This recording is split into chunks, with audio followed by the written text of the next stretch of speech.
Live from the BDN Studios, it's Bang and Dang. That's awesome. If you don't like that, then You ain't black. They went to war with the Hells Angels. March 11, 1977, a large group of Mongols were involved in a mass brawl with 9 Angels members at a motorcycle swap meet at the Anaheim Convention Center, during which several Mongol bikers were seriously injured despite outnumbering the Angels. It's like fighting in Afghanistan or something. We take out 2,000 soldiers, they kill 4 of ours or something. right. A number of Mongols were arrested by police afterwards, while the Hells Angels contingent was able to escape. Catalyst for the fight was a dispute between Chester Bud Green, a former member of the Richmond Hells Angels chapter. He was expelled from the club after testifying against another member in a murder trial. Why is he hanging around a bunch of them? Then subsequently joined the Mongols. Oh. You let a snitch join your club? That's why the Mongols are... Okay. Oh. And then it was between him and a member of the Los Angeles Hells Angels whose ex-wife Green was living with at the time. Oh, no. Over a woman, dude. Yeah, son of a bitch. Snitch. Bam, boom, Snitch. bam, boom. Snitch and a betrayer. Right. Shortly after the brawl in Anaheim, Mongols began wearing the California bottom rocker, which is a patch displayed on bikers' colors. Yeah. Well, we know. Right. Prior to this, Mongol bikers had instead worn a patch indicating the city in which the chapter he belonged to was based, and that was it. The purpose of the switch from city patches to a state patch was to prevent law enforcement being able to identify which city Mongols members resided in. Yeah, Honestly. I doubt it. They did the clear to antagonize the Hells Angels. Right. As dominant clubs in the state, the Angels claimed exclusive rights to the California rocker and took offense to the Mongols wearing the patch. Well, when the Mongols defied the Angels' warnings to cease wearing the patch, the Angels voted unanimously at the club meeting July 7th, 1977, in favor of war. The ensuing biker war would result in the deaths of 5 people and injuries to several others over the following 3 months. The Angels began stockpiling explosives, purchasing throwaway vehicles to be used in attacks, and forming teams of members to search for Mongols. They said, we're going to hunt them all down. Fantastic. Look at that shit. 29th of July, 1977. Mongols biker Alan Bishop shot and killed. He was riding his motorcycle in Kern County. 5th of September, 1977. Possession of Mongols members were ambushed by a 3-man Angels hit team in a drive-by shooting involving an AR-15. Who cares what they used? No, an AR-15 style rifle. Yeah, they had an AR-15 style rifle and a Soviet-made machine gun on Interstate 15, north of Escondido. They returned to San Diego from the club's annual Labor Day motorcycle run at the Kern River. Jeez, man, just had a good day on the motorcycle run along the river. Right. Son of a bitch. Attack killed 2 members of the Mongols, San Diego chapter. President Emerson Richard Redbeard Morris and Sergeant-at-Arms Raymond Jingle Smith. And they got the big boys. Yeah, Morris died at the scene while Smith died at Palomar Medical Center in Escondido. Damn. The 2 biker spouses who were riding on the back of their motorcycles were wounded. Morris's wife, Dolores, left paralyzed. Damn. As the bodies of Morris and Smith were on display at the Conrad Mortuary in Lemon Grove, September 9, 1977, an unidentified member of the San Diego Hells Angels arrived in a white Rambler and delivered a bouquet of red and white carnations. Oh. Wow. That's disrespectful, bro. After the Angel left the scene in another vehicle, a car bomb concealed in the Rambler, which was parked in a parking lot adjacent to the mortuary, was detonated. Son of a bitch. You can't do that. At a funeral, bros. Come on. The explosion wounded 3. For what? Just to wound people? Right. Mongols member William Big Red Lowry, Mongol member James Skip Canning, and the father of a biker, and destroyed a Cadillac limousine also, which belonged to the mortuary. Skip. 24th of September, 1977. Los Angeles Hells Angels chapter prospect Thomas Heath. They delivered a flat motorcycle tire that had been rigged with an explosive device by another Angel, which was James Brett Eaton. They sent that tire to the Frame Up Auto Repair Shop owned by the Mongols in the Highland Park neighborhood of L.A. Well, as you could guess, the bomb exploded when the tire valve was unscrewed. Son of a bitch. Jeez, killing Mongols member Henry Jimenez and Raymond Hernandez. Oh, wow. Plus, who was the 15-year-old brother of another biker. September 29, 1977, a police informant in the San Diego Hells Angels was given a bomb made from 9 sticks of dynamite by chapter president Thomas James Crunch Renzulli, and he instructed him to place the device on the car of a Mongols member who had attempted to run down a Hells Angels biker. Oh. Well, instead, that informant, he turned the explosives over to the authorities. 11th of October, 1977, 6 sticks of dynamite were discovered by a mechanic attached to the vehicle of a member of the San Diego Mongols. after he took his car to repair. The bomb was believed to have been placed on the 1st of October 1997. The ATF matched the bomb's components to the device earlier given to the informant by Renzulli. Damn, whoever placed that bomb and clearly intended it to go off when it started, but the dude drove around for 10 days. Wow. During the 1980s, Mongols seized control of Southern California from the Angels. January 17, 1982, 5 Mongols attacked San Diego Hells Angels chapter.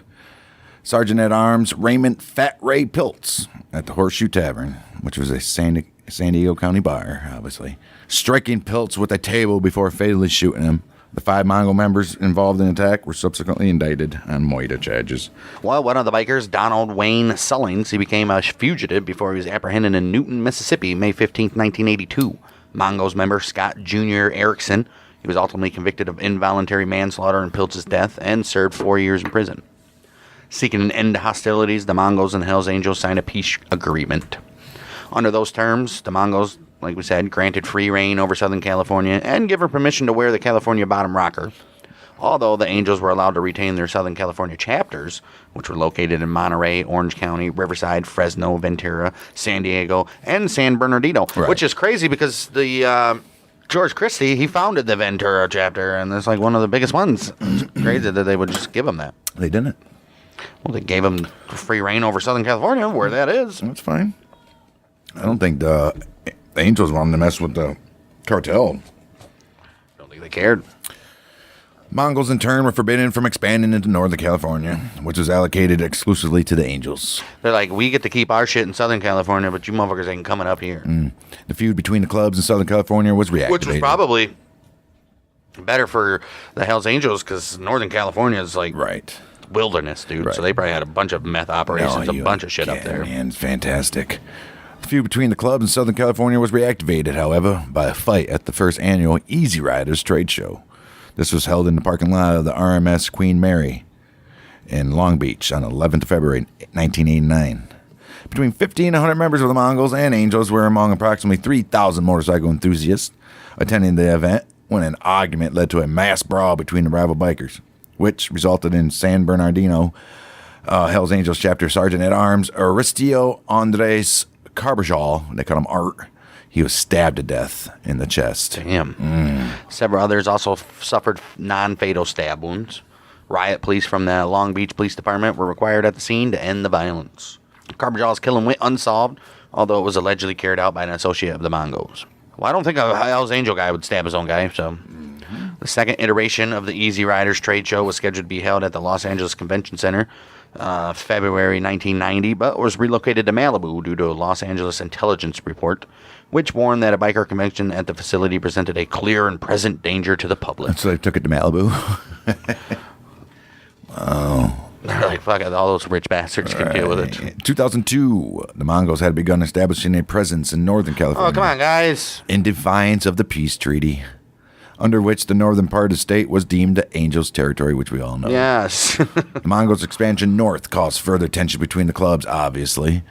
And on the 27th of April 2002, between 60 and 70 members of the Mongols and Angels took part in a brawl and a shootout on the casino floor at Haraz Laughlin during 20th annual Laughlin River Run in Laughlin, Nevada, leaving 3 bikers dead. Those killed were Hells Angels members Jeremy Dean Bell and Robert Emmett Tomelty, who died from gunshot wounds, and Anthony Salvador Barea, who was a Mongol from East LA who was stabbed to death. Son of a bitch.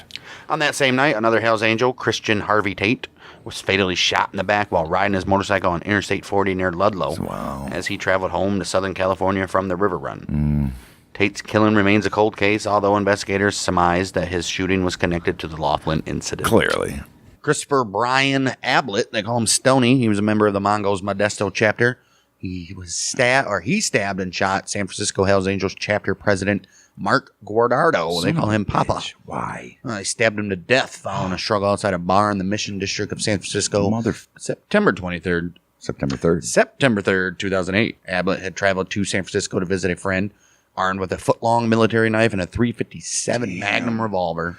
Dude, that military knife. Oh, shit. He was wearing a Mongols full-patch vest and T-shirt. Upon learning that Ablett was wearing Mongols colors in the bar, Guardado confronted the rival biker outside. Oh, no. Like, what are you doing coming around here, dude? Son of Modesto, a bitch. yeah. Wow. Or San Francisco, that's north. Ablett then fled the scene on a motorcycle after the killing, which took place less than a mile from the Angels clubhouse in Dogpatch neighborhood. Nothing happened to him? 18th September 2008, 3 pipe bombs exploded in the driveway of the San Jose home of Robert Rios, the president of the Mongols St. Clara chapter. Or Santa Clara? Yeah, Santa Clara. The ATF described the bombing, which caused no injuries but damaged 2 cars, as a possible act of retaliation by the Angels for the death of Grodado. Well, yeah, after going on the run for his murder, Ablett turned himself in to authorities in Bartlettsville, Oklahoma, October 4th, 2008. He wants immunity for information that he has. Yeah, his bond was set at $5 million. He was convicted of murder and aid of racketeering and 3 gun charges February 23rd, 2012 in San Fran. I guess not. May 15th, he was sentenced to serve 2 concurrent life sentences and 1 life sentence to run consecutively. Wow. That dude ain't getting out. Never. 8th of November, 2008. Hells Angels member Robert Daniel Thompson shot several times and wounded by Mongols biker Eric Gunner. Eric Gunner London, they call him the mayor. This happened outside the Shanty Bar in Eureka. Damn you people. Right. Go back to your shanties. Landon was arrested later that night, along with Dustin Christopher Liebs, Brad Lee Miller, Eric Dean Garcia, after authorities located a dark-colored van which was reportedly seen by witnesses at the scene of the crime. A disassembled semi-automatic handgun was discovered in the van upon a search by investigators. Yeah, they were all patch-wearing Mongols, while Miller was an alleged club prospect at the time. London pleaded no contest to assault with a firearm and participating in a criminal street gang. Liebs, Garcia both pleaded no contest to participation in a criminal street gang. And Miller pleaded no contest to being an accessory after the fact. Oh, I bet he did. January 20th, 2009, London was sentenced to 3 years. Liebs, Garcia had 1, Miller 180 days in jail. Oh, 180 days. That'll work. Around the world in 180 days. Mongols prospect Jose Luis Sanchez. He was injured. Nope. He injured 3 people when he fired 8 to 10 rounds from a semi-automatic pistol to a crowd of people who were leaving the Echo nightclub on Sunset Boulevard, which is probably no longer there today. Yeah, probably.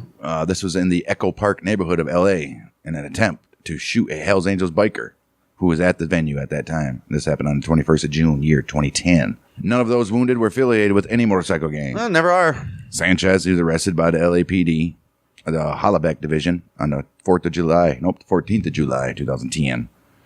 They did this after the police obtained a search warrant and arrest warrant for his house. All right. He pleaded no contest, 2 counts of attempted willful, premeditated, and deliberate murder. Damn. And 1 count of assault with a firearm, with each of the offenses committed for the benefit of, at the direction of, or in association with a criminal street gang. Sanchez sentenced 38 years in state prison. Damn. He's state property now. 2 Angel members suffered stab wounds during a brawl involving dozens of Mongols and Angel bikers armed with weapons, including shovels, bats, hammers, screwdrivers. This happened on Interstate 15 near Temecula. Temecula, man. Temecula on the 22nd of March, 2014. The fight between the clubs is believed to have begun further south on the freeway in San Diego County, when 2 Mongols were being pursued on a motorcycle by a larger group of Angels, before more Mongol members arrived and ambushed the Angels near Temecula. No arrests were ever made in the incident, as the victims refused to cooperate with the investigators. As they should have. Right. Then another incident on Interstate 15, September 20th, 2014. Mongols and Hells Angels exchanged gunfire near Corona. Mongols associate Frankie Varela, he was shot dead, while another man was wounded by gunfire. A 3rd man suffered undisclosed injuries. In another incident, Mongols member Joshua Ryan Herbert, he opened fire with a revolver on a group of 5 Hells Angels bikers as they refueled their motorcycles at a Shell gas station in Riverside, May 21st, 2017. Ended up killing one of them, who was James Duty, and wounding another one. Wow. Damn, dude. Dangerous. This incident followed a series of shootings and attempted moitas between the clubs in Orange County and L.A. over the previous 8 months.